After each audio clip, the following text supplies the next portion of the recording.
ये सब क्या है? आप ये कैसे चोरी कर रहे हो? दिखाऊं कैसे पैसे निकाल रही हूँ? 1 मिनट रुक। इस नोट के अंदर ऐसे पेन को फंसा कर ना, उसके बाद उसे ऐसे रोल करके ये ले। पर मैडम ये तो गलत है ना, चोरी करना सही बात नहीं है। अबे ओ, मुझे मत सिखा मैं क्या करूँ क्या नहीं, मुझे बहुत अच्छे से पता है। तो अपना काम करना है ना, काम कर, पानी रख और जा यहाँ से, ज्यादा होशियार बन रहा है। मैडम ये सही नहीं है, मैं अभी जाके बॉस को बताता हूँ। अबे ओ इधर आ, बॉस के बताने की धमकी क्या दे रहा तू मुझे? शायद तू भूल रहा है, बॉस की ना मैं फेवरेट एम्प्लॉय हूँ। उन्हें जाके मैं तेरी शिकायत लगाऊंगी ना, 2 मिनट नहीं लगेंगे तुझे नौकरी से निकालने में। उसके बाद इस कंपनी में तो क्या, तुझे शहर की किसी कंपनी में नौकरी नहीं मिलेगी, समझा? नहीं नहीं मैडम, ऐसा मत करना, मुझे इस काम की बहुत ज़रूरत है। मैडम ये आप बहुत गलत कर रहे हो, ऐसे मालिक के साथ गद्दारी नहीं करनी चाहिए। क्या गलत और क्या सही, इसका पाठ ना मुझे मत पढ़ा, किसी और को ज्ञान दे जाके। मुझे जल्दी से पैसे निकालने इसमें, इससे पहले कि बॉस आ जाए कैश लेने के लिए। पर मैडम आप ये सब कर क्यों रहे हो? मेरी माँ के इलाज के लिए, उनका ऑपरेशन होना है। मेरे पास जितनी सैलरी आती है उससे तो घर का खर्चा बहुत मुश्किल से निकलता है, उसमें से माँ का इलाज कैसे कराऊं? सरकारी हॉस्पिटल में मैं अपनी माँ को नहीं लेकर जाऊंगी, उनका इलाज मैं बहुत बड़े हॉस्पिटल से करवाना चाहती हूँ और उसके लिए पैसे लगते हैं, इसी वजह से चोरी कर रही हूँ। वैसे भी जब क्लाइंट्स के पास ये पैसे जाते हैं वो गिनते तो है नहीं है, तो किसी को कुछ पता नहीं चलता है। मैडम आपका इरादा सही है, पर लेकिन आपका तरीका बहुत गलत है। देख राजू, मैंने बोला ना मुझे मत सिखा, मुझे बहुत अच्छे से पता है मैं क्या कर रही हूँ। पानी रख और जा यहाँ से, और खबरदार अगर बॉस को कुछ भी बताया तो।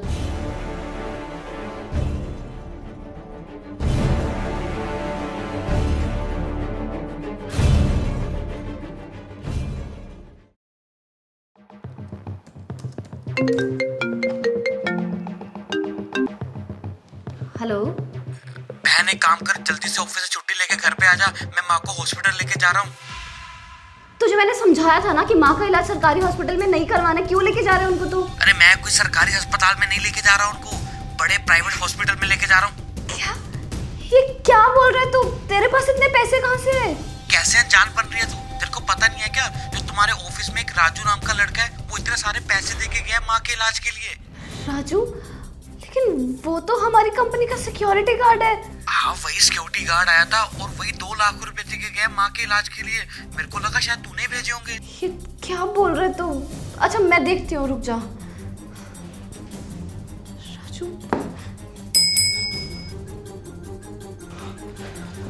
राजू ये सब मैं क्या सुन रही हूँ? तुमने मेरी माँ के इलाज के लिए पैसे भेजे? मेरे घर से कॉल आया था, अभी उन्हें इलाज के लिए लेके जा रहे हैं, पर तेरे पास इतने पैसे कहाँ से आए? हाँ मैडम, वो पैसे मैंने ही भेजे थे, मैंने वो पैसा इकट्ठा किए हुए थे, अपने गांव भेजने थे। लेकिन कल आपने बताया कि आपकी माँ का इलाज करना बहुत ज़रूरी है, तो मैंने सोचा कि इन पैसों की ज़रूरत आपको सबसे ज़्यादा है, तो मैंने वो पैसे आपके घर पहुँचा दिए। राजू, तुम्हारा दिल कितना बड़ा है। तुम एक सिक्योरिटी गार्ड की जॉब करते हो, तुम्हें कितनी सैलरी मिलती होगी, और तुमने अपने सेविंग्स में से मेरी माँ के इलाज के लिए पैसे दे दिए। मैंने तुम्हें कितना कुछ सुनाया था और फिर भी तुमने मेरी मदद की। राजू, तुमने सच में मुझ पर बहुत बड़ा एहसान किया है, तुम नहीं जानते हो। बताओ मैं तुम्हारे लिए क्या कर सकती हूँ?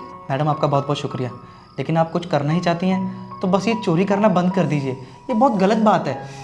तुम तो जानते ही हो ये सब कुछ मैं अपनी माँ के इलाज के लिए कर रही थी, पर अगर तुमने मेरी मदद कर दी है तो मैं आज के बाद ये सब कुछ कभी नहीं करूँगी, पक्का। पर तुम्हें ये सब करके मिलेगा क्या? कुछ नहीं मैडम, बस मैं तो ये चाहता था कि आप मालिक को धोखा ना दें, क्योंकि हमारा घर जो है वो मालिक के ऑफिस की वजह से चलता है। अगर ये आप चोरी करना बंद कर देंगी तो मैं समझूंगा कि मैंने किसी इंसान को इंसानियत सिखा दी। सच में तुम्हारी सोच को ना सलाम करती हूँ मैं। तुम्हारे जैसे लोग बहुत कम होते दुनिया में जिनकी ऐसी सोच होती है। मेरी मदद करने के लिए बहुत बहुत शुक्रिया। तुम नहीं जानते तुमने मुझ पर कितना बड़ा एहसान किया है। अब मेरी माँ का इलाज हो जाएगा और वो बिल्कुल ठीक हो जाएगी। और राजू, मैं तुम्हारे सारे पैसे वापस कर दूंगी, पक्का। कोई बात नहीं मैडम।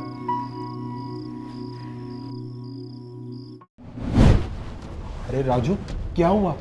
तूने मुझसे इतनी भी क्या ज़रूरी बात करनी थी जो तुझे मेरे घर पे आना पड़ गया? साहब, वो जो रिया मैडम है ना, वो हमारे ऑफिस में पैसे चोरी करती हैं। क्या? वो हमारे ऑफिस के पैसे चोरी करती है? लेकिन क्यों? उनकी माँ बहुत बीमार है और उनका ऑपरेशन होना बहुत ज़रूरी है। मैंने जब पूछा कि आप चोरी क्यों कर रहे हो, तो उन्होंने बोला कि मेरी सैलरी इतनी नहीं है कि मैं अपनी माँ का ऑपरेशन करवा पाऊँ। और साहब उन्होंने मुझे धमकी भी दी कि अगर मैंने आपको बताया तो वो मुझे नौकरी से निकलवा देगी।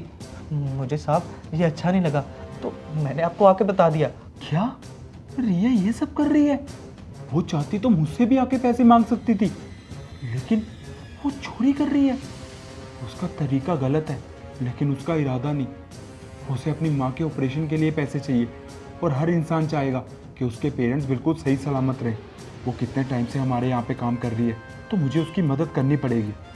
तो एक काम कर, मैं तुझे पैसे देता हूँ, तू वो पैसे जाके ना उसके घर पे दे दे, जिससे उसकी माँ का इलाज अच्छे से हो पाएगा। ये क्या बोल रहे हो साहब आप? आपको तो उसे नौकरी से निकालना चाहिए, आप तो उनकी मदद करने जा रहे हो। देख, हर इंसान ना एक जैसा नहीं होता है। हर इंसान के समझाने का तरीका अलग होता है। अगर मैंने गुस्से से उसे डांट के जॉब से निकाल भी दिया, तो कल को वो कोई और जगह पे जाके ये सेम हरकत करेगी, और मैं ये नहीं चाहता। मैं सिर्फ ये चाहता हूँ कि उसे यही सीख मिले कि चोरी करना कितनी गलत बात है, और कभी भी अपने मालिक के साथ गद्दारी नहीं करनी चाहिए। तो बस मैं जैसे तुझे बोल रहा हूँ तू वैसे कर। मैं तुझे पैसे दे रहा हूँ, तू उनके घर पे जा और उनको पैसे दे दे। और हाँ, उन्हें कानों कान खबर नहीं होनी चाहिए कि ये पैसे मैंने दिए हैं। उन्हें बस यही पता चलना चाहिए कि ये पैसे उन्हें तू दे रहा है। उसे सबक मिलना तो बहुत ज़रूरी है, और वो सबक तू उसे सिखाएगा। मैं साहब? हाँ, और अगर तू उसकी मदद करेगा ना, तो वो बदले में तेरे को पक्का बोलेगी कि वो तेरे लिए क्या कर सकती है। तो उसको बस यही सीख देना कि चोरी करना बहुत गलत चीज़ है, और हमेशा अपने बॉस के लिए लॉयल रहना चाहिए। तो चल मेरे साथ, मैं तुझे पैसे देता हूँ, और मैंने जैसा बोला है तू वैसे कर। ठीक है साहब, आप जैसे कहें।